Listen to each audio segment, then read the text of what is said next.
Welcome to the holiday edition. Well, Thanksgiving, or as I have been calling it, Food Christmas. Ooh, Food Christmas. I like that. It's 2020. Just put your damn decorations up and call it Food Christmas, and then you get a month plus a week of Christmas. Food Christmas, I like. Well, that's what it is, Food Christmas. I'm down with that. Dubbed it. But welcome to the Old Fashioned Podcast. He's Mike. I'm Kevin. Thank you for hanging out with us today, getting house cleaning out of the way. Rare Drop has a Patreon, and it includes experimental content and all sorts of stuff. So you're going to want to go to patreon.com/raredropco. I think that's the URL. Hold on. I should probably check that before I'm pretty sure it is. No, it's not. It's not? No. Stand corrected. It's patreon.com/raredrop. Oh. Whoops. There's not a link to it on raredrop.co? Well, they're redoing raredrop.co, so. Oh. Anyway, the Patreon's there. Check it out. You can probably get some Mike to do some stuff in there too. But there's pretty cool stuff. It helps us keep the lights on, especially in these crazy times. And helps us experiment and try new things and do new fun stuff. Rare Drop Store's getting a makeover. What else is going on over there?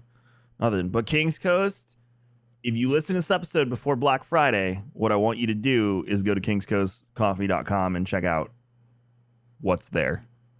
It's cool. That's it. So Paw Patrol, that's what you wanted to talk about, right, Mike? Oh, yeah. My kid loves it. Huge Paw PP Patrol. fan. I hate Paw Patrol. Hate it. It's just so annoying and unrealistic. I think that's my biggest issue with children's shows. There's so many annoying and unrealistic. It just sets them up. Like, it's one thing to be imaginative, but it just sets them up for disappointment that when a child meets a dog, it's just going to sit there and stare at them or lick them or whatever. It's not going to put on a suit and go put out a fire. That's true, but how many childhood shows depicted like cartoon bears being friendly and wearing ties? That's true. In all reality, they're just going to maul you and think about shit it. you out later. Think about it, though. A lot of the ones when we were growing up, that was not the case. It was just a hilarious set of circumstances where they were either trying to hunt the bear or the bear was trying to hunt for food. That's true. You had the Bernstein Bears. Oh, I remember them? Hunter has Yogi Bear. Did you know? Okay, they're part of the Mandela effect. You know that, right? The Bernstein Bears. What do you mean? Everybody. Wait, we've touched base on this, but explain. But because I think we did a Mandela effect episode for WRS. We did. Yeah. But the Mandela effect. The Bernstein Bears are, in fact, the Bernstein Bears, not the Berenstein Bears, which is what everyone thinks it is. Can I tell you that's why I said it correctly? It's because of that episode. I said Bernstein Bears instead of Berenstein Bears, which is exactly how I remembered it until you corrected me, and I looked it up, and I was like, you're 100% correct. A few months after you and I did that episode on WRS, I was reading him that story, and I looked at the spelling again. I was like, my God. It's just not right. But yeah, it's crazy. Children's books now. Well, I got Hunter all 9. You remember Golden Books, right? Yeah, all 9 Star Wars Golden Books. So he has all 3 trilogies in Golden Books for Star Wars. And then for Christmas, we got him a bunch of Marvel ones. So he's got Black Panther, Miss Marvel, Captain Marvel, Spider-Man, Iron Man, and they're all Golden Book stories. Cool. Yeah. So I'd rather him. Grayson's got like that a big. Stuff. It's like 8 books or 9 books in one. It's all MCU universe. Oh, nice. Yeah, it's like several books in one, and they're relatively short stories each. So when he goes to bed and he gets his like bedtime stories. Does he have a favorite of those superhero? Spider-Man's big right now. Spider-Man's Loves huge. Hulk. Yes, like everything Spider-Man. Hunter specifically though is Miles, not Peter. He's very into Miles Morales because Miles is more his age. Yeah, I was gonna say that's more that's like the recent. I could see that. Yeah, it's actually I think that's really the only Spider-Man Grayson knows.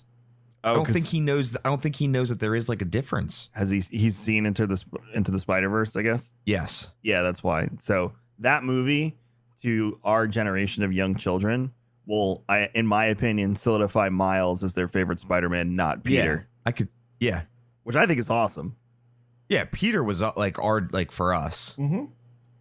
I mean, he'd been Peter for how many years? When did Stan Lee make him? If Stan Lee died in his 90s and he made Spider-Man when he was 40, so Spider-Man's probably close to 55 to 60 years old. So you figure Spider-Man came around in the 60s or 70s-ish?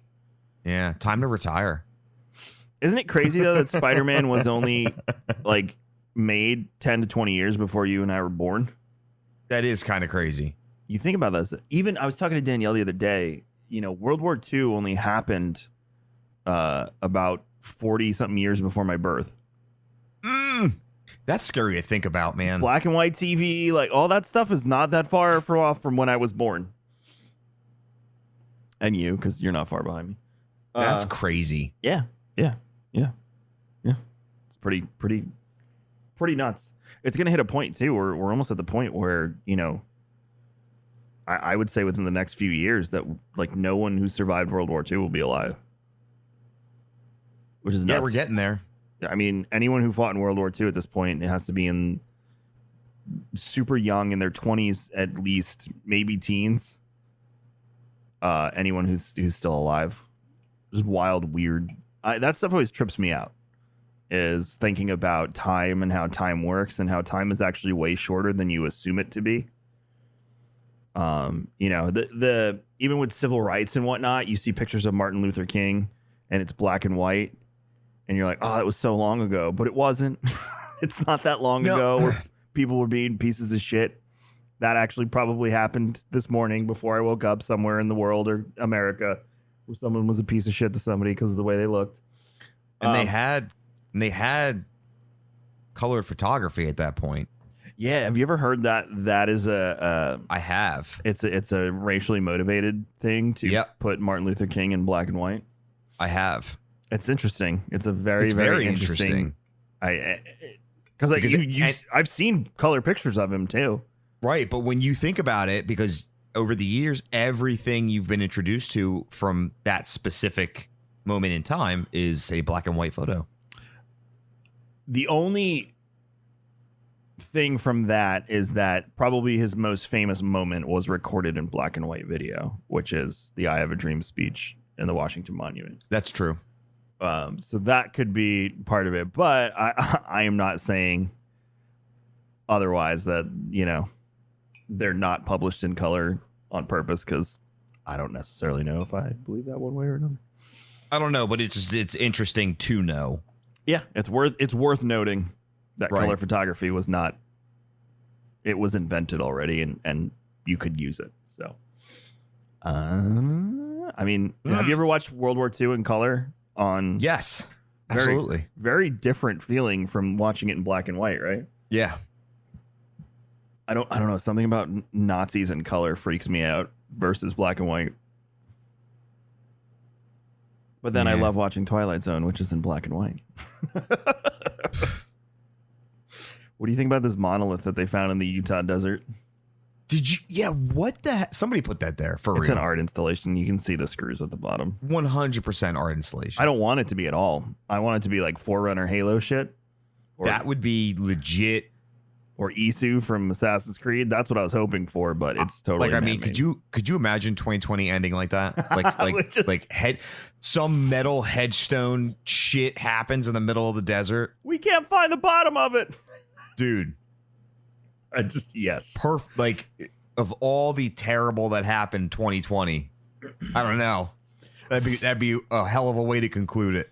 Satellite photos show that it's been sitting there for 4 years, because the location it's in 2015 does not have it sitting there. So somebody put it there sometime between when the picture was taken. I think August or something is the earliest photo they have of the satellite image in 2015 that's available to us, at least. So 2015, somebody littered in the middle of the desert. I was probably for some photo shoot or art installation or something, and they just dropped it in there, you know. Or the aliens came early, knowing 5 years later they would be visiting They'd be us. back. Is 5 a significant number anywhere? Aztec calendar, anything like that? I can look it up. Just curious if 2020 is going to be it. What cults think 5 is a significant number? The number 5 is the natural number following forward preceding 6. Sounds like Monty Python. And the number of counting shall be 3. No more, no less. No less. Don't count to 2 unless thou just moving on. I don't remember how it is exactly, but that skit is amazing. I watched Life of Brian again last night. I know you sent the picture. I love that movie. Oh my God. So, you forget how good it is. Truly. Just the quick one-liners that you don't typically pick up on. Got it. Here you go. You ready? Ready. In Hinduism, the god Shiva has 5 faces. His mantra is also called the Panchak. I am so sorry if I'm butchering this, and this is part of your culture. I apologize. Panchak Shari, 5-worded mantra. The goddess Saraswati, goddess of knowledge and intellectual, is associated with Panchami, or the number 5. There are 5 elements in the universe in Hinduism: Dharti, Agni, Jal, Vayu, and Akash: earth, fire, water, air, and space. Yeah, I didn't even think about that in relation to 5. The most sacred tree in Hinduism has 5 leaves in every stunt. Most of the flowers have 5 petals in them. The epic Mahabharata revolves around the battle between Duryodhana and his 99 brothers and the 5 Pandava princes: Dharma, Arjuna, Bhima, Nakula, and Sahadeva. In Christianity, there are 5 wounds of Jesus Christ: the scourging of the pillar, the crowning of the thorns, the wounds in his hands, the wounds in his feet, and the wound in his side. In Discordianism, I don't even know what that is. What is Discordianism? Discordia. Paradigm based on the Principle Discordia, written by Greg Hill and Carrie Wendell Thornley in 1963. Okay. That's based on... 5 is a very important number. This is demonstrated in the Law of Fives as well as the Pentabarf, which contains 5 rules. Each page of the Principia Discordia, which is like their Bible, the primary religious document, is labeled with 5 digits. In I'm going down the list. We're just going for it. In Islam, there are 5 pillars. Muslims pray to Allah 5 times a day. According to the Shia Muslims, the Panjien, or 5 holy purified ones, are the members of Muhammad's family: Muhammad, Ali, Fatima, Hassan, and Hussein, and is often symbolically represented by an image of the Kasma. In Judaism, the Torah contains 5 books: Genesis, Exodus, Leviticus, Numbers, and Deuteronomy, which are collectively called the 5 books of Moses, or the Pentateuch. I think it's safe to say we opened Pandora's box. The Book of Psalms is arranged into 5 books, paralleling the 5 books of Moses. Dude, we're on to something. 5. The Kamsa, which is also in Hinduism, an ancient symbol shaped like a hand with 4 fingers and 1 thumb, is used as a protective amulet by Jews. The same symbol is also very popular in Arabic culture, known to protect from envy and the evil eye. In Sikhism, this is it, and then I'll stop. The 5 sacred Sikh symbols prescribed by Guru Gobind Singh are commonly known as Panjakars, the 5 Ks, because they start with the letter K representing Kaka. In the Punjabi languages, Gurmukhi script, Kesh, Kanga, Kara, Kachera, Kirpan, and also there's 5 deadly evils in Sikhism: Kam, Krod, Mo, Lob, and Ankar. And then Taoism has 5 elements and 5 emperors. The Greeks, this goes on. Wow. Dude, I think we figured it out. Everyone is saying Cantonese. 5. The pentagram is a 5-pointed star. It's true. Used in Christianity, Baha'i, Freemasonism, Satanism, Taoism, Thelma, and Wicca. Whew. All right, I'm done. I'm freaking myself out now. Everyone's saying 5. So 2015 ends in a 5. That's when it first appeared. I mean, we're coming to the end of don't do that. Coming to the end of 2020 into 2021. All right, 15 to 16, 17, 18, 19, 20. We got another month left. That'll be 5 years. I don't know, dude. Prepare yourselves. I don't know. It's freaking me out now. Look at what we just stumbled across. Everyone's out here freaking out about it. Saying, no, we Look, it took us 2 seconds. You know what makes me really happy? Cheese. Henry Cavill's photos from filming The Witcher, and he just always has the biggest smile on his face because he's probably. I love that he loves it so much. Oh yeah, he is as interested in making it quality as we are as in seeing it quality. It's fantastic. I can't wait for that, and I can't wait for the spinoff. I want to. I'm more excited for the spinoff because I don't like a lot of the characters around. That's the conclusion I've come to after months of marinating it. I don't like a lot of the characters around Geralt in this version of The Witcher. I don't really like what's her face? Who don't you like? I don't like Yennefer. I love Yennefer. I love Yennefer's character. I don't really like the actress portraying her. I don't think she's nailing my ideal of Yennefer, but my ideal of Yennefer comes from the games, not the books, so I could be way off. That's true, because Yennefer is actually like not a good person. No, she's terrible, but so is Triss. I didn't like Triss at all, but obviously we didn't get too much Triss. I mean, and people. I love Ciri. Oh, Ciri's awesome. Yeah, I got all for Clem at the end of the last episode when they found each other. Yeah, and then it ended, and it was like, I mean, that's just the beginning of the journey. And I also didn't like. I have come to the conclusion I didn't like the way it was filmed with the disjointed timelines. Well, yeah, I think that's kind of universal. I think even they've acknowledged that was just a terrible way to do it, and it really was. It was terrible. Even as someone who knows the franchise, I had a deep dive, and I don't think when you're trying to introduce a franchise to someone, you should be playing those games. Well, yeah, and we've discussed that very first episode between when you're brought into the show and like when the war happens, that's like a difference of 30 years. Yeah. And nobody, like, the show doesn't tell you it's a flashback. Like Queen Calanthe's age is really the biggest tell that time has gone by. Right. But other than that, like, that's like people who aren't really paying attention might not put that together, I guess. I don't know. They won't really. No, they won't. People need facts, especially when they're new to a universe. They need facts presented in their face. Especially a universe as big as The Witcher and as rich as The Witcher. It is fully fleshed out lore. Right. They kind of jumped into the show assuming everyone knows everything in the past, which to a degree there's fan service and the fans picked up on. You're not caught up on what Mandalorian, was glaringly right? lacking. A lot of other, like, I have a bunch of friends who don't even know The Witcher's a game, and they watched that show and they loved it, but were confused. You're not caught up on Mandalorian, right? No.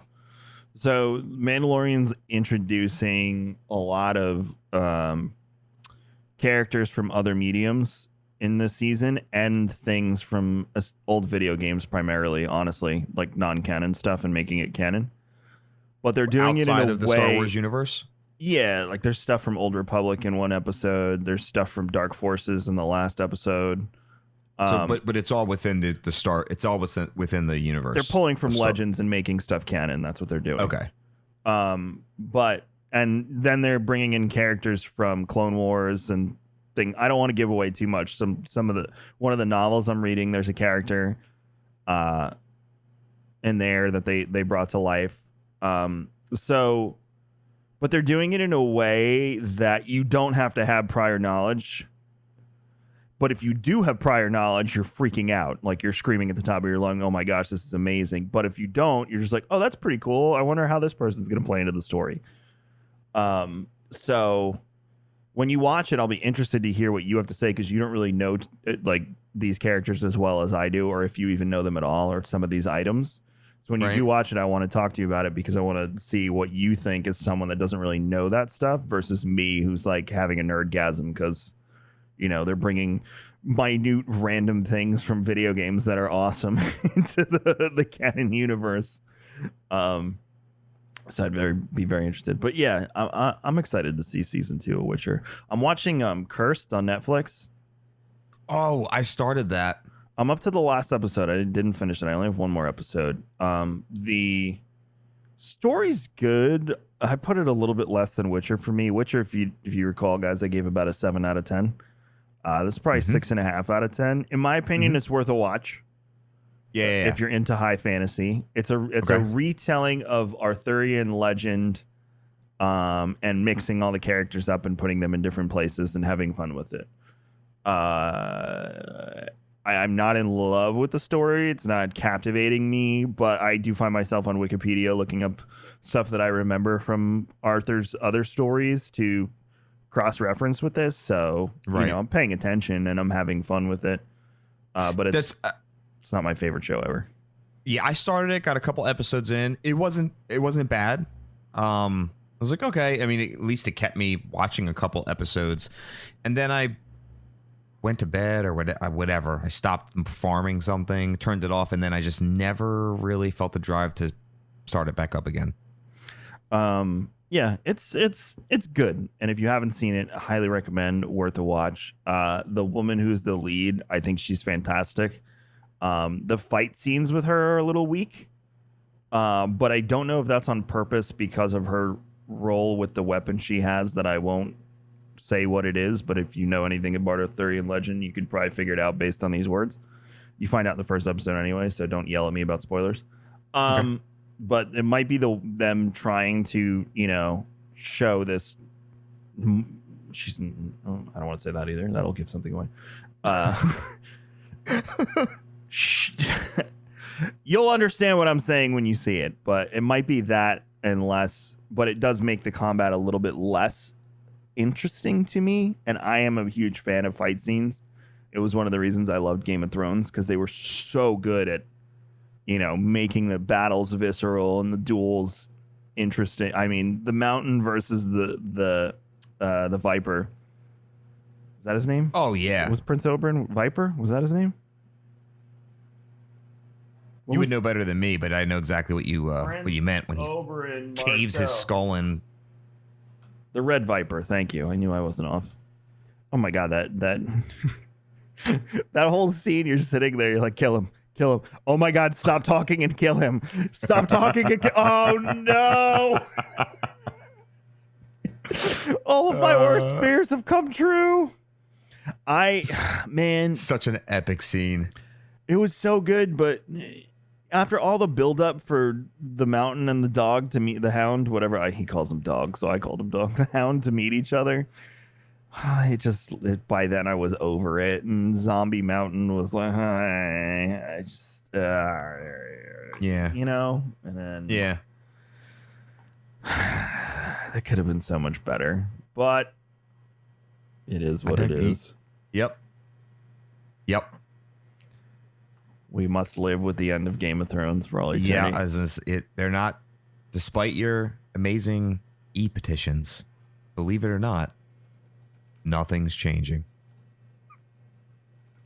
I still think it's a great show. Like, you can hate the last season all you want, but the rest of the show was fantastic. It was a crazy ride, that's for damn sure. I keep it on when I play WoW or ESO in the background. I had it on last night while I was running around Bastion for like an hour. But that's a good one to have on because it's just it coincides with the theme. Yeah, and I don't have to sit there and watch it. I know what's happening.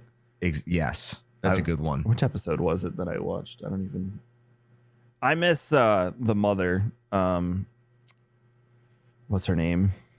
I can't remember her name now. The old lady that tell Cersei it was me. Oh yeah, I can't remember her name. Anyway, she was fantastic. She's in the episode. She was awesome. She's just so rude in all the right ways, and it's just absolutely wonderful. Yeah. It was rude in like comical way. Right, but like shit that needed to be said. I can't remember her name, and it's bothering me. What is their house name? Oh my god, I have to look it up. How? Does that start with a T? Something of House Tyrell. Tyrell, yep. Oh my sweet lord, that was bothering the shit out of me. Yeah, tell Cersei it was me. And then the memes from the election with John McCain on her face. Yes. Tell Donald it was me. It The memes have been on point. Elena Terrell. Oh my God, that was bothering me. She actually passed away this year. The actress. She was in that British show MI5. She was really good looking when she was younger too. Yeah? Yeah. Christy Brinkley good looking, or are you just pulling my leg? No. Look up. Hold on, I'll get her real. Diana Rigg is her real name. I should say Christy Brinkley's still good looking. One of Billy Joel's many ex-wives. Look up Diana Rigg. How? And then go to the image search and look at her younger. What's her name again? Diana Rigg with 2 G's. She was gorgeous. Oh, wow.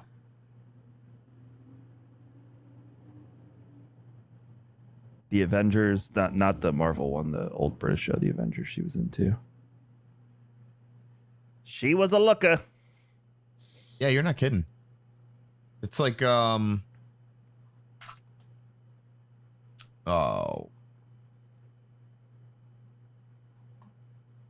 What's her name?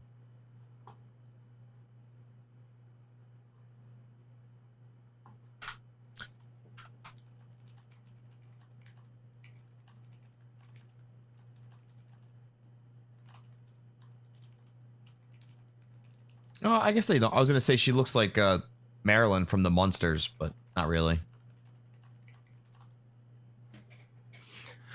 No, I don't think she's in the Munsters, but yeah. No, I've been watching that again when I run around in WoW. And then I'm trying to finish Vikings, but I have to finish it with Danielle. So we're on the last few episodes, but kids, timelines, all that stuff. That's how Schitt's Creek was for us. Like, I couldn't watch it without Allie, and Allie couldn't watch it without me. I didn't watch every episode, so I will at some point go back and just watch the whole show all the way through. Because I caught what I could of Danielle's. But the last season, I watched probably almost every episode. So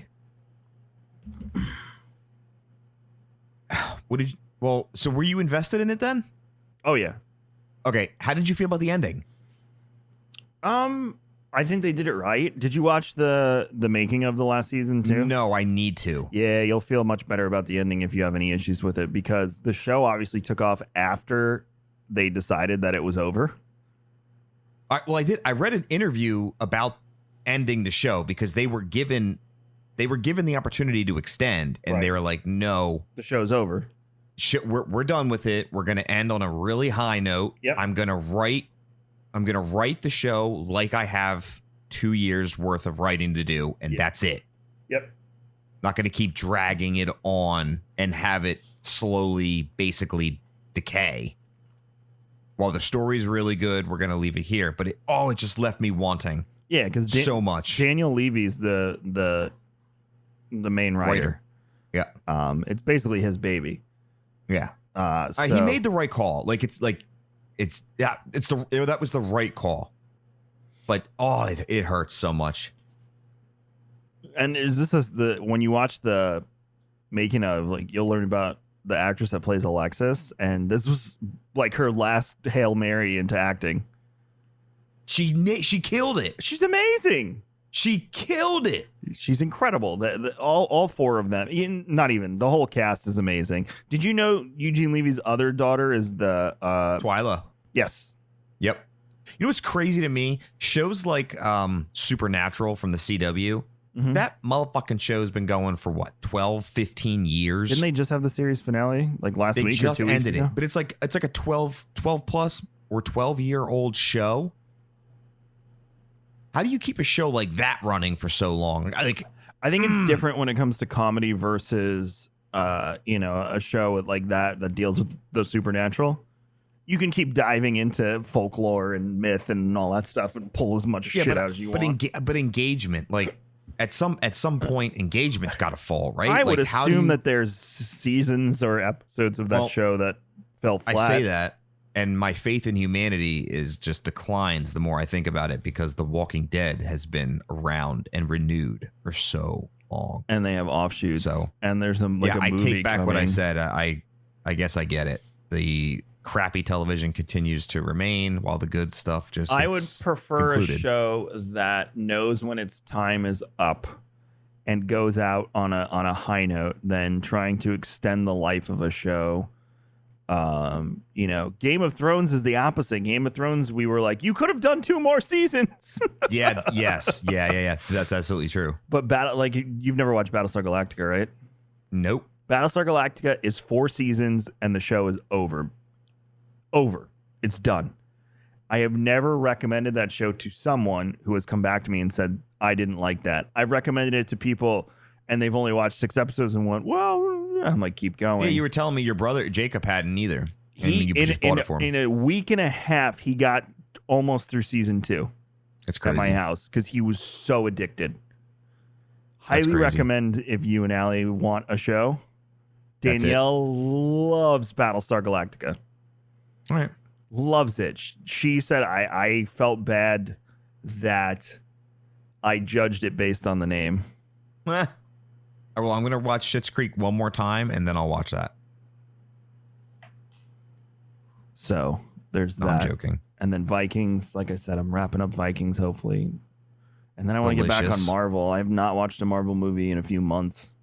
And you have not seen Rock and Rolla yet. It's in my, was it Netflix? It's in my Netflix movies to watch.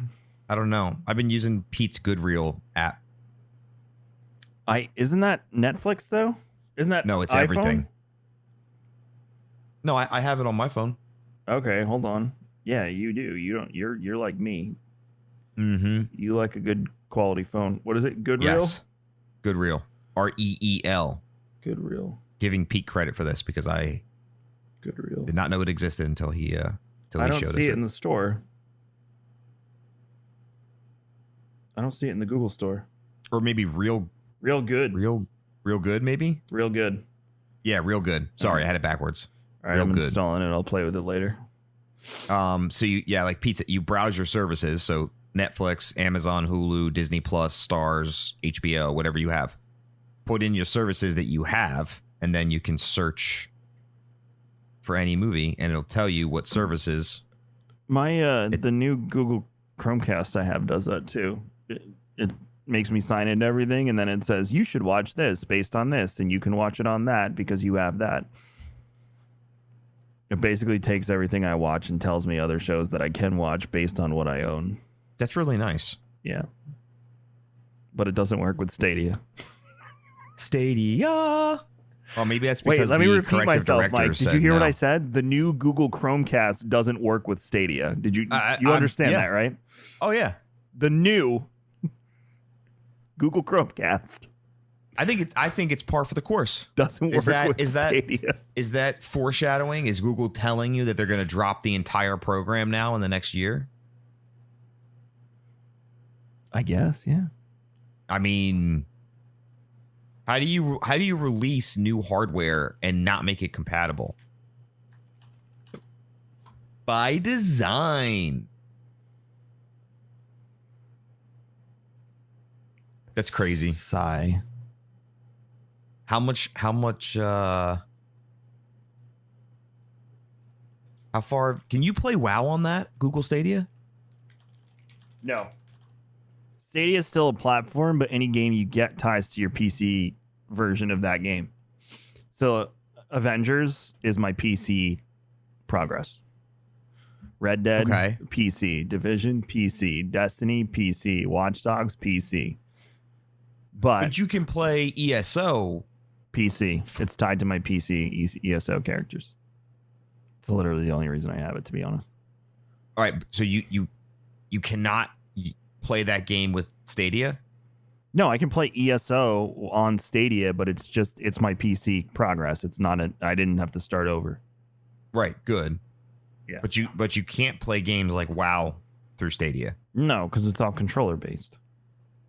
You can use a keyboard and mouse with Stadia if you want, obviously. But as far as I know, WoW I don't think would ever go there because WoW doesn't want you leaving Battle.net. That's true.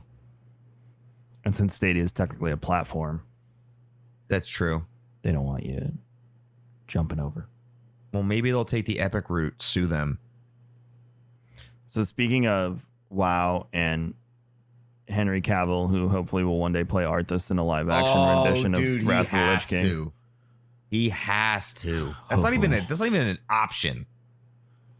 I would assume that if they ever decide to do that, he gets the first tap on the shoulder. He has to. If he doesn't, I think people will riot. The only part he would be weird with is, you've seen Arthas pre-Lich King, right? Yes. Was that with the blonde hair and stuff? Right. I mean, obviously he could pull it off, but he'd look weird. We've seen him with long hair in The Witcher. You just make it blonde. I know. Well, the gray hair in the way he has The Witcher goes perfectly with Arthas in as a Lich King. Yeah. Without giving me any major spoilers, is Arthas in? Do they reference him at all as you go through Shadowlands story? Just say yes or no. Don't say anything else. Okay. Yes or no. You will be giddy excited at the end of Maldraxxus about something. I'm not gonna say what. Am I gonna hear? You're gonna be like, whoa. I mean, okay. So I've been through all 4 zones, and as if you can hear my son in the background, I'm sorry. I don't think you can, but if you can, your gate is really good. I can't hear anything. The gate should be should suffice. We'll see. I've been through all 4 zones, and if time has taught me anything in our chats, basically, if I like something, Rob probably doesn't, and if Rob doesn't like something, I probably don't, or if Rob does like something, I don't. Whatever I just said, the vice versa. If I like it, he doesn't. If he does, I don't. It's generally how it's been trending. So I went through, loved Zone 1, loved Zone 2. I feel like Zone 3 fell short. Like, Rob thought it was pretty good, pretty amazing, I guess. I haven't really talked to him in depth about it because Kevin hasn't been through it, so we're not spoiling the story for him. But once you go through it, Kevin, but yeah, I don't know. I just felt like the story was very weak. Didn't grab me. The whole story look the whole story, or amazing. just Ardenweald? No, just Ardenweald. Like, okay, just Ardenweald. All right, I'll probably finish Bastion today at minimum. And then I'll give you the download there as I go into Maldraxxus. Yeah. I was telling Mike too before we were playing before we went live a little bit, and Bastions, because you can't choose what zone you go to, like Legion and BFA, and they make you go through as a linear story, which honestly I prefer because it creates a better story in my opinion overall. And Mike would know better than I would, and he can say yes or no. But because of that, no one's in Bastion right now. It's empty. It's so weird. It's dead quiet. I see someone every so often. It's not hard to find someone to kill, an elite or something, but it's not. It does not remind me of launch week. I think that will balance itself all out. Once everyone hits max level, completes the story, and chooses their covenant, you'll see a flood go back. That, and when everyone starts leveling their alts, it'll be right there. I think it does make for a much better storytelling because there's no way you miss anything. Now, I didn't go to this area, so I didn't get that part of the story, or it's the chronological. I think it makes for a better story. This story so far, I think, is really good. Watching every cinematic. The only thing I'm not doing is I haven't done side quests. I've hit story quests and dungeon quests, and I hit 60 like early Revendreth. So early in the fourth zone, your final zone, I hit 60 with war mode on. And because it's so linear, like you're saying, if you have war mode on, you really got to watch because there's a lot of choke points where players will just camp and gank.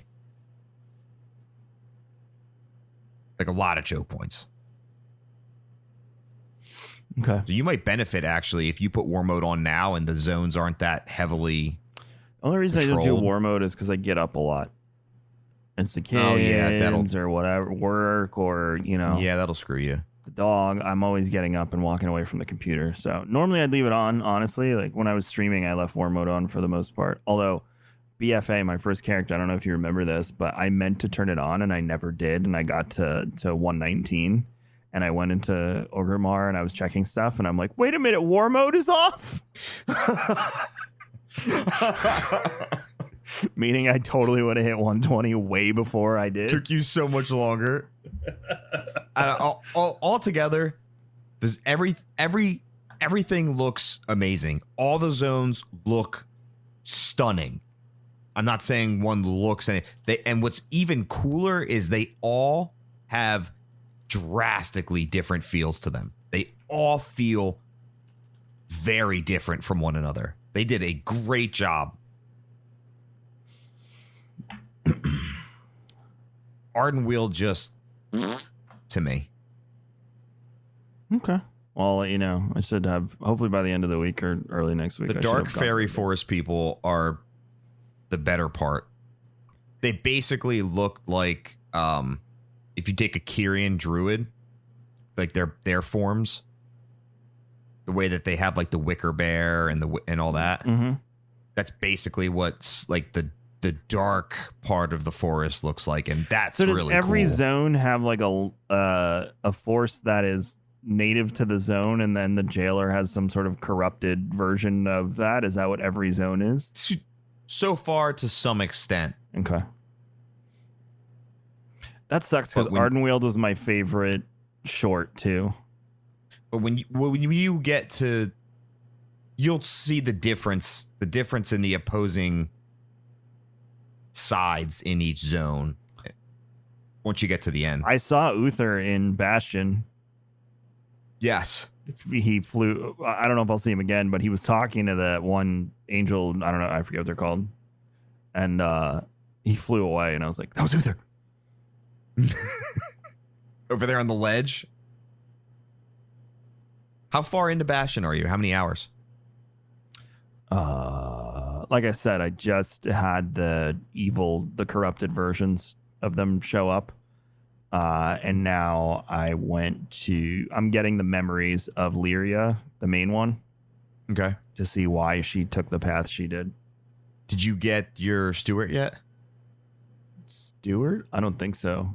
Your little owl guy? No. Okay. Oh, I get one of those sick. Well, yeah, so you go through, and as you progress through the story in that area, you get, your Covenant ability and then your Spec ability to try throughout the entire area to see if you want to choose that Covenant when you get to endgame. So you'll get your Stewart and you'll get whatever the Shadow Priest ability is for Kyrian. Okay. And you'll use those while you play through, and you'll be like, "Oh, this like resonates with me," or "No, not really." I'm so nervous I'm gonna pick the wrong Covenant, and then everyone's gonna be like, "Hey, buddy, look, you picked the wrong Covenant for Shadow Priest. What an idiot! Look at you!" That's what I hate about WoW. Well, so Rob was saying Shadow Priest is actually in a really good spot with all of them. So you really like the difference is a very small percentage. So you're good no matter what, from what I understand. Of course, there's going to be like the people who care about that subtle difference, and it has to be the absolute god tier. But I think you're good no matter what you go with. I also have the same obsession, which is why I can't pick a freaking main still. I still don't know if I want a main pally. I almost want to go back and I want to level my warrior next instead of my warlock. Even though I know guaranteed if I play a ranged character, it's going to be my lock. Yeah. The problem is they keep going back. They should have made these covenants much smaller of a deal. Much smaller of a deal. Because I agree. Now I do feel like there is a wrong decision to make because not every class is as well balanced as Shadow Priest potentially is. I agree. There is a wrong choice. And if you look at like Wowhead, so I want to base my decision on cosmetic because you get mounts, you get pets, you get armor transmog from this, weapons. So you have to sacrifice. You might have to sacrifice what you think looks good, or what the way you want your character to look. You have to sacrifice that for whatever they have balanced better for you. Yeah. At that time.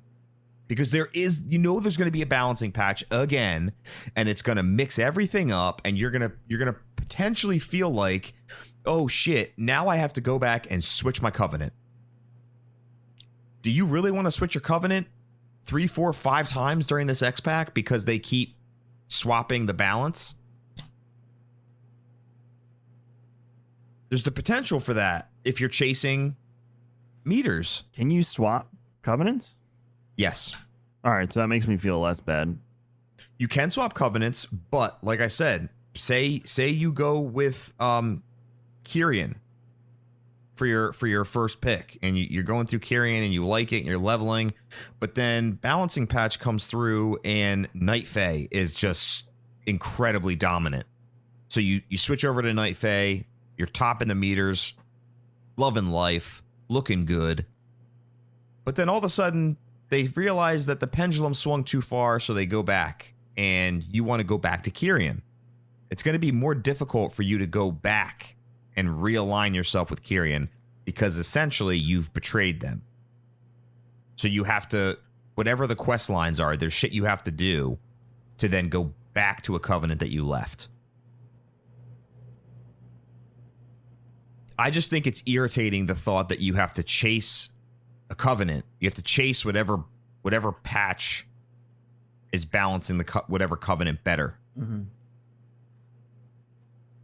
They should have made these a lot less. I would have much preferred, and I don't have a horse in the race. I'm new to WoW. But if you were to ask me my opinion, I think it would have been a better move to just given every spec a new talent bar. You have the choice between 1 and 3, and every covenant, you got your soul binds. Soul binds leave the way they are, whatever, that's fine. But the covenant, every covenant just has their ability. They don't have the spec ability as well. Right? So Night Fae, you get the transportation form. Necro Lords, you get that extra shield. Kyrian, you get the Steward. Just leave it at that. If it's going to be cosmetic, leave it as cosmetic. Don't tie power to cosmetic, because now you're making everyone choose. And I get that choice is paramount, but you're choosing between what looks good and power, and to tie those two things together is stupid. When you're given a choice of 4, obviously you want cool things that do a lot of damage to look cool, obviously. But in this particular instance, tying something like a covenant to power just seems silly, because that's where I'm at. I'm at such a crossroads where I want to look cool. I want to look the way I want to look. If I have an alternative way to do that and still choose the most powerful covenant, I will, but I don't think you can.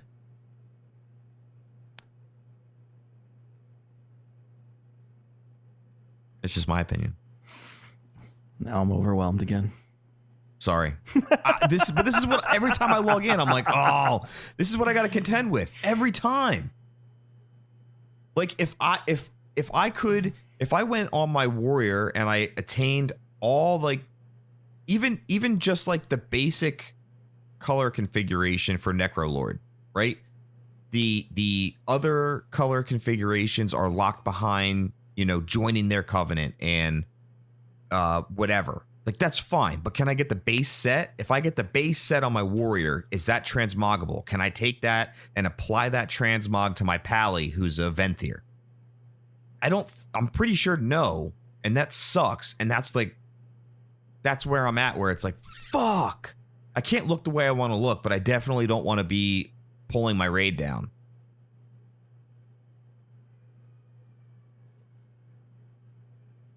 Are you still planning on raiding? Yes. All right. I'm interested to see that. That's why I don't want to this is my problem. Like, I don't want to be the one that everyone's dragging through. I don't want to be that guy. I want to be able to contribute, have utility, or if I don't have that much utility, my deeps are good. And it kind of makes up for it. The quicker you kill something, the less utility you got to use. But I also want to play the game and look the way I want to look. Yeah. I mean, that's the name of the joy game. It's of an MMO. Modern gaming in an MMO, as you get to look the way you want to look. Not bound to the other stuff. So I don't know.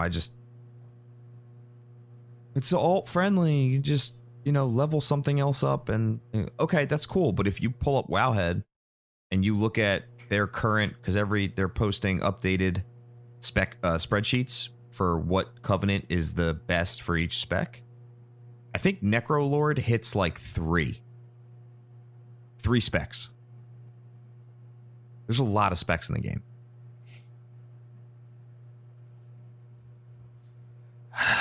Well, when I finish leveling, then I'll bring back the anxiety of this. Sound good? I'm just like cautiously tiptoeing towards the end of Revendreth now, and I'm just dreading making that decision. I pissed off all the stoolies this week. Yeah, I saw that. Oh my god, dude! I can't believe they were calling you soy boy and like bathe in your tears. I was like, wow. I didn't see bathe in my tears. I saw soy boy. I made the joke to you guys that I haven't been called a pussy this much since junior high school, dude. So many. I saw one chick. I don't know if it was a troll account or if she's like legit. She's like a real account. I don't know. But I was like, what she said, I was like, oh my god. I probably didn't imagine the ignorance. Imagine knowing zero facts about the situation, but stating her opinion as so that she's in the know and is aware of every detail. Here's the funniest part. So, backstory. Pete and I were listening to Dave Portnoy's show. If you don't know who Dave Portnoy is, he's the guy who started Barstool Sports.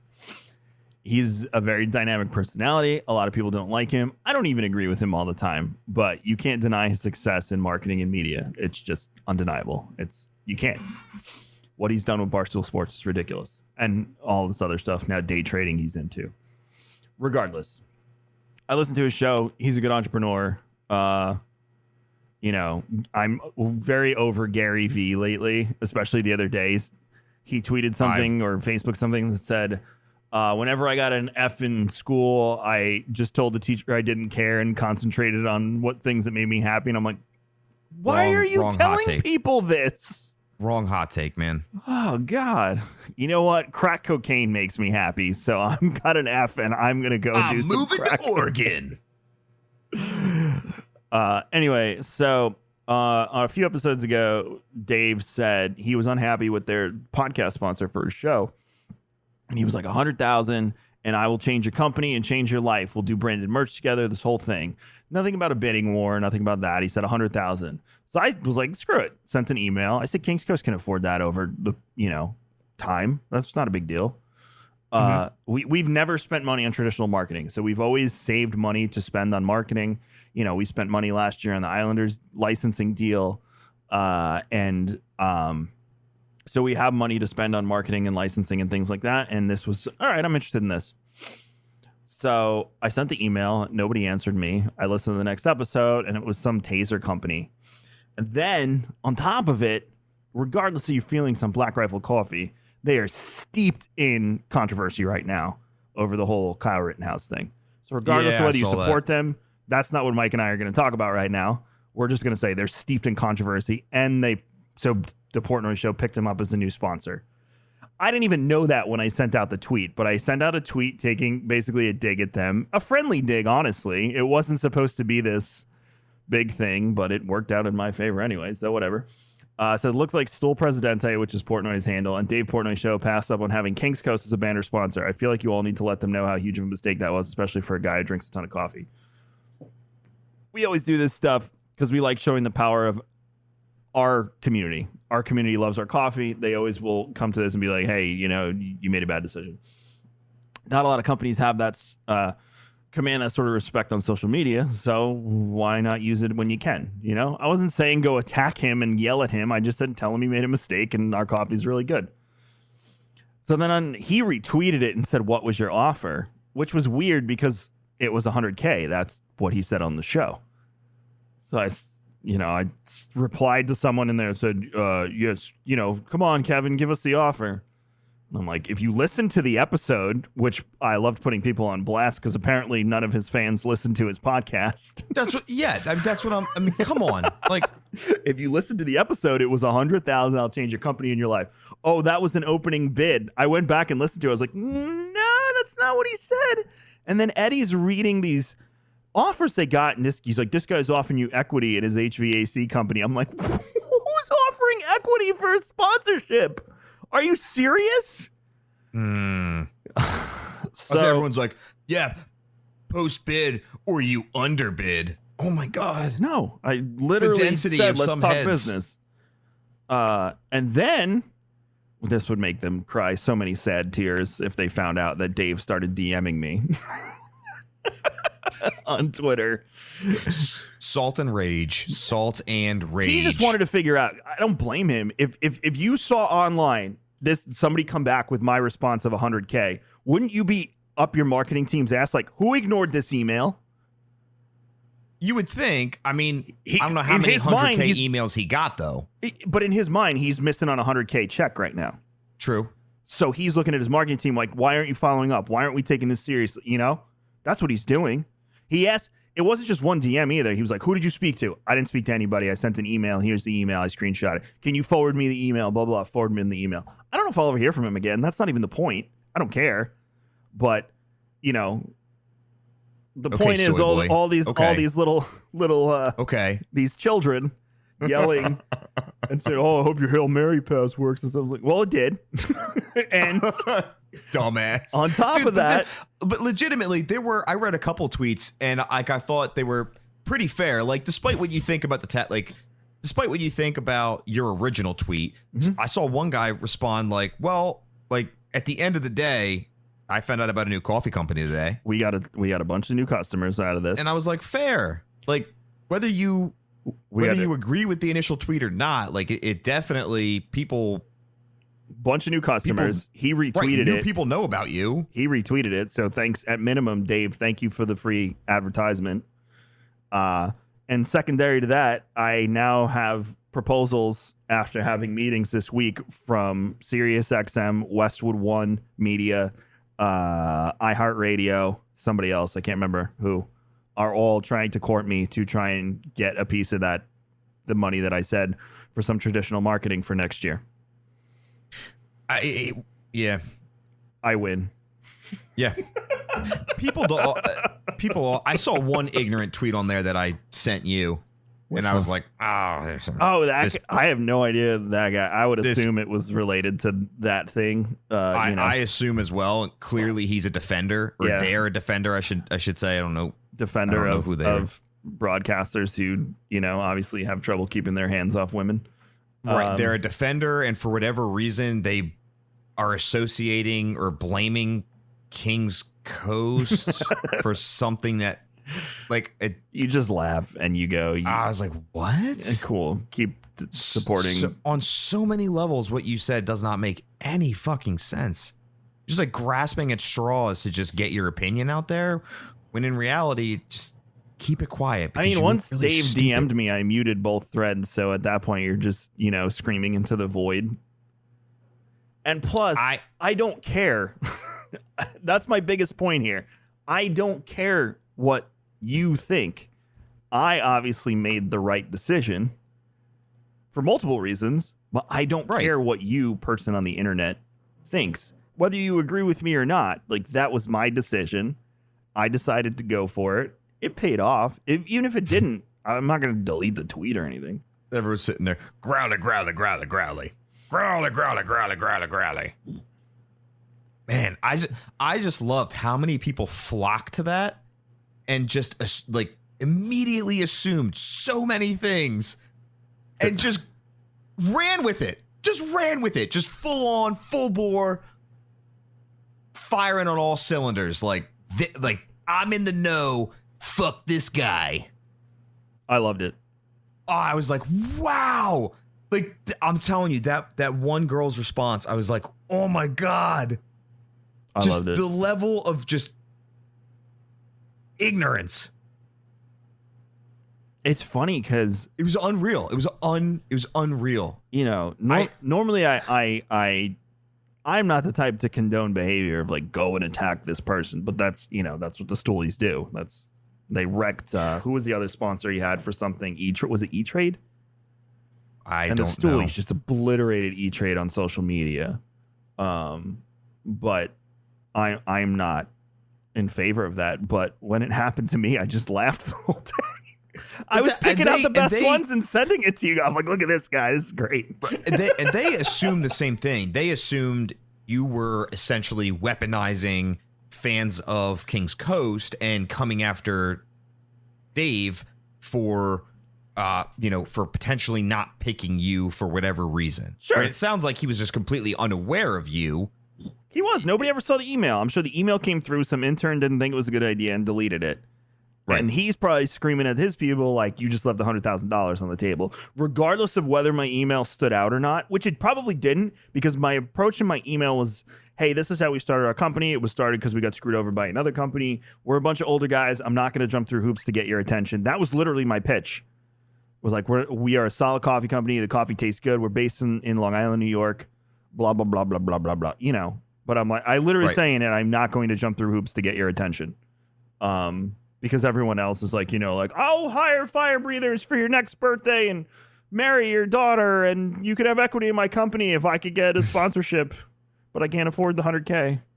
Oh, they probably saw that. Well, and again, if anybody hears this, they're going to have ammunition. Well, if you really weren't going to jump through hoops, you really proved yourself there. No, I'm go ahead and tweeting him like that. Cool. I'm a businessman. And then I heard that morning that he went with the Taser company, and I went, oh, a Taser company over our delicious coffee?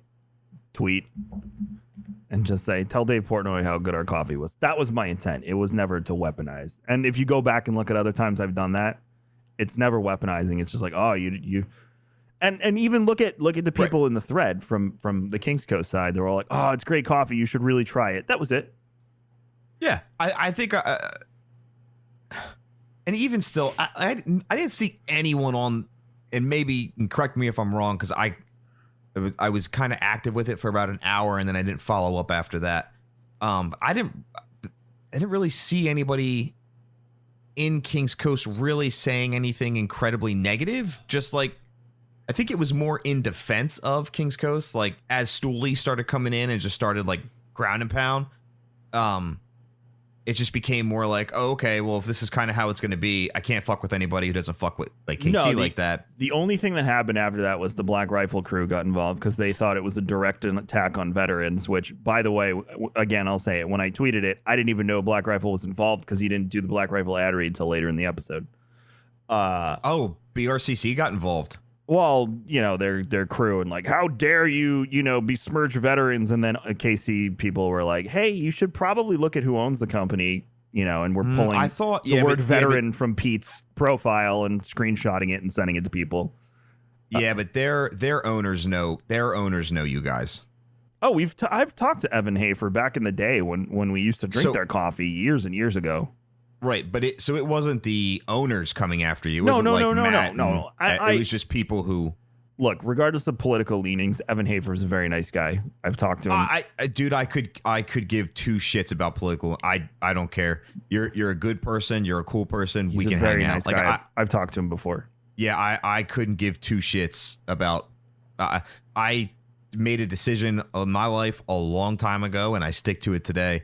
I will never let something as fucking stupid as politics dictate my friends ever. Yeah. I'm never going to lose friends over political. If you can't fuck with me because I hang out with people that would, vote for both sides or whatever, that's fine. That's on you. But I will never ignore a friend or lose a friend over something like politics ever. That doesn't refuse to. That doesn't include by the way, for the people that are going to say something about that. That doesn't include social issues and Nazis, by the way. That's not what he's saying. No, yeah. Obviously. God, does that have to be said? Yeah, you have to say that now. Okay, yes. Nazis are trash. Can we fucking curb stomp all Nazis? Both of us would punch a Nazi, no questions asked. Don't worry about it. Yes, that's goes without saying. When I say political leanings, I mean Democrat, Republican. Yeah, agreed. So yeah, no, and Black Rifle has done so much for veterans, so much. No one would dispute that in a million years. If you do, then dude, we were crazy. We started listening to them when Black Rifle was like really like 4 kicking years off, ago. getting started. But yeah, before they couldn't fulfill orders, we were listening to Drinkin' Bros and like all huge fans of theirs. And I have not spoken to any of them, but everything that I hear from you guys who have, you, Wayne, Pete, they're all incredibly nice people.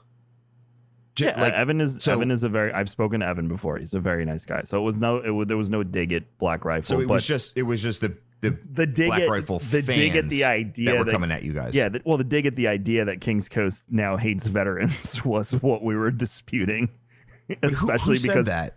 There was a few people that came at us saying stuff like that. Were they BRC fans or they? I assume so.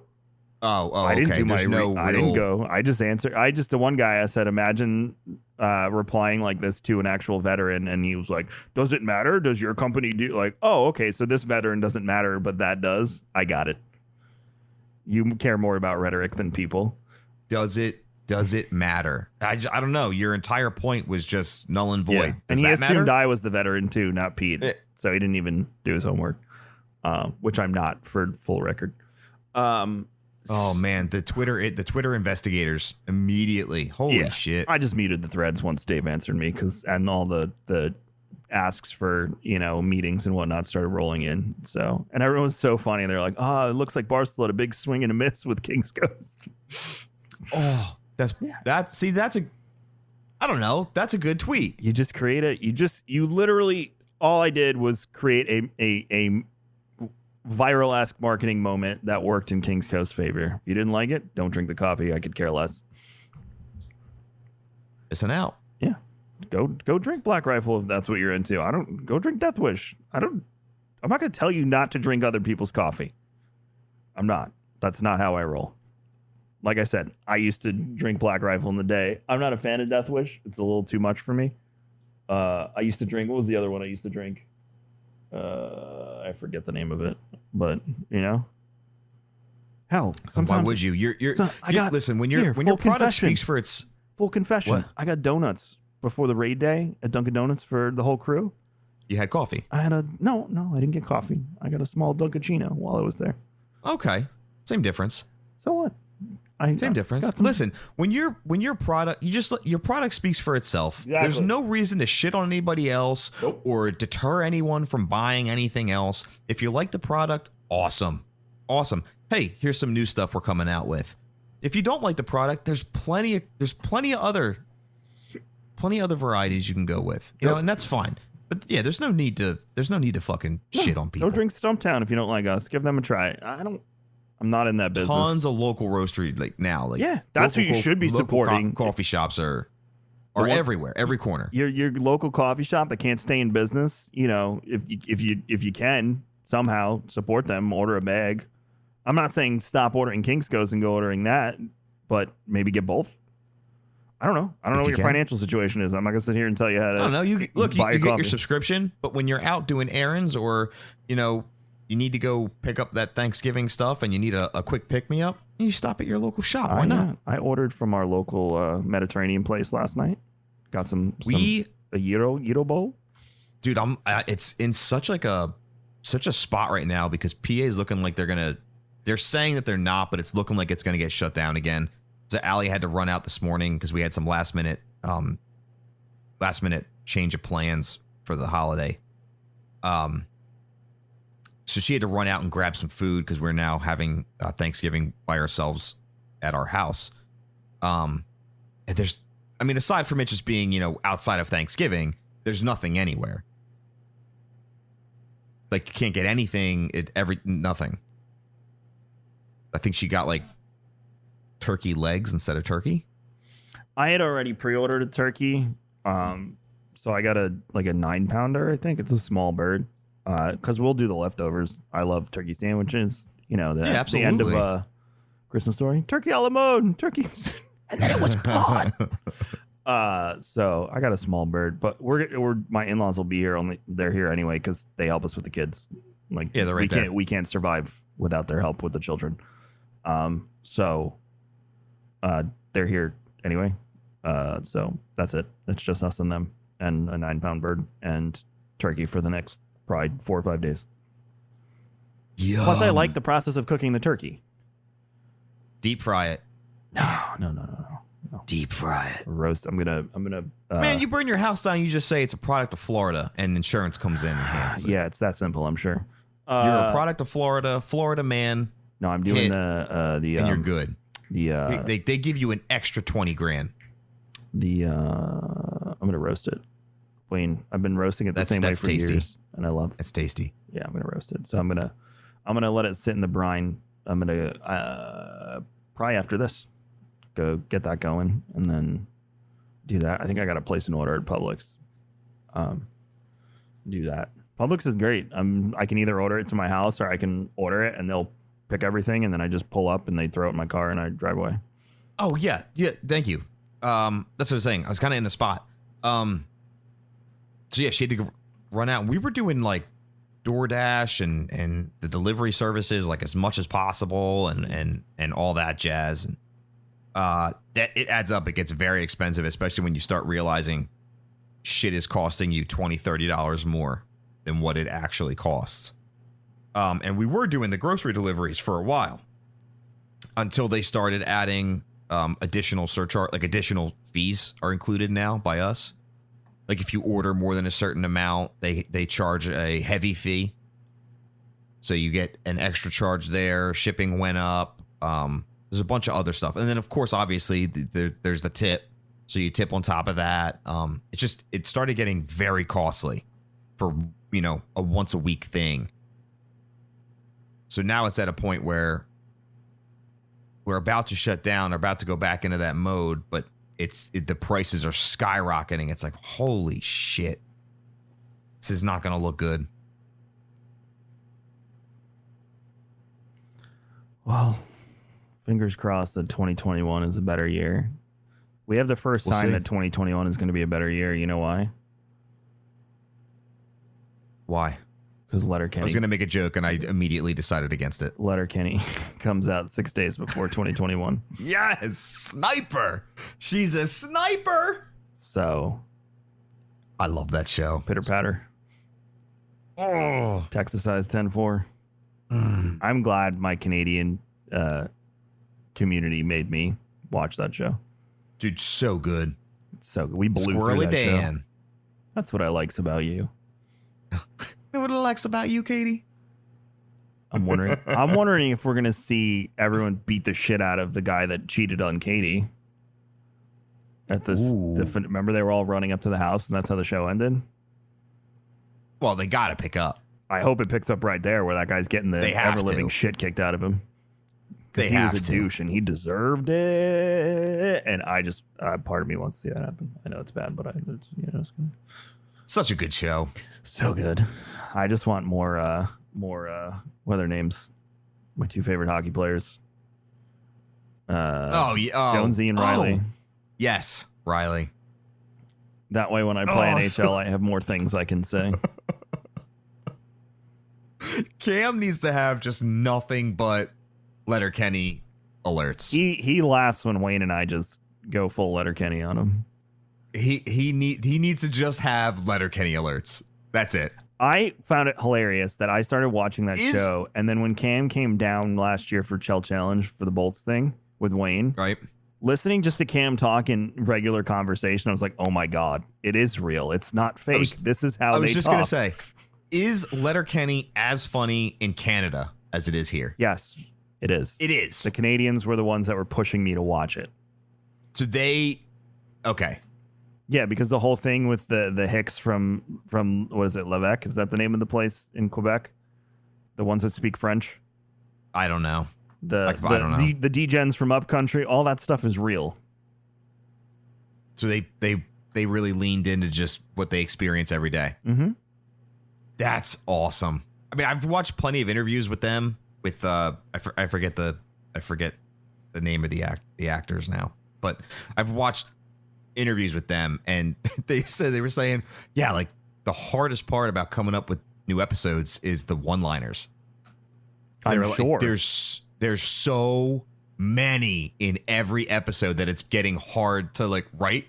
So they were going over where they got a bunch of their stuff. Like some of their friends came up with stuff from their childhood, and they brought it into the show. And they have to keep the old ones rolling too, but not overuse them. Yep.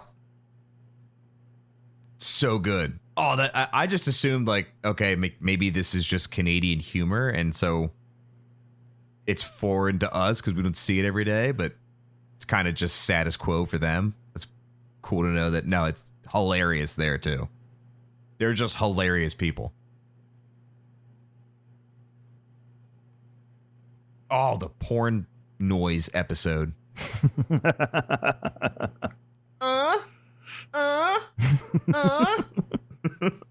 Tim has one from one of the other broadcasters on his soundboard that he plays every so often. It's very, very catches you off guard. You're like, whoa, Tim, I had no idea you were that horny. Interesting. Well, that's going to do it for episode 8 of the Old Fashioned Podcast. Thank you for hanging out with me and Mike. Again, go to patreon.com/raredrop to support all the experimental stuff we're working on. Keep the lights on and, all that fun stuff. You can check out the store at raredrop.co/store. And if there's any merch on there that you like, I suggest buying it because it might not make it to version 2.0. You can go to raredrop.co and click that podcast button, then click that old fashioned button and listen to all the old episodes. I think Mike and I are going to do some Altaholic streams where it's literally just me and Mike sitting around doing this, but we're playing WoW while we're doing this. That's it. Have to. That's the show. Have to. So, hoping Friday, maybe if I can make some time to hang out. I'm available with him. Friday. All right. So maybe we'll do it during the day Friday because it should be a light day because nobody else is working. I got to do Mandalorian in the morning. That's it. Have fun. But yeah, go check out all the other cool stuff on Rare Job. Star Wars and Scotch, Broman Podcast, Studio Blank if you're into weird anime. I find all anime weird. It's not specifically pointed at weird anime. It's just anime. Speaking of anime, I found that clip that you sent me, that anime rock jerk-off song. Oh, yeah. That was a while ago. I have the clip. Okay. Yeah. I'm going to use it. You use it, bud. Anime rock jerk-off song. You do that, bud. Chat, thank you so much. Again, we appreciate you. We'll see you for episode 9 of the Old Fashioned Podcast. Maybe Mike and I will see you this weekend a little bit for some Shadowlands and some hanging out on the Twitch channel, twitch.tv/Old Fashioned Podcast. Twitter is Old Fashioned Pod. He's metric_methods with a Z on Twitter, and I'm Kevin X Vision on Twitter. We'll see you for episode 9. Have a great Thanksgiving. Stay safe. Don't do anything stupid. And fuck COVID. Yeah, good luck.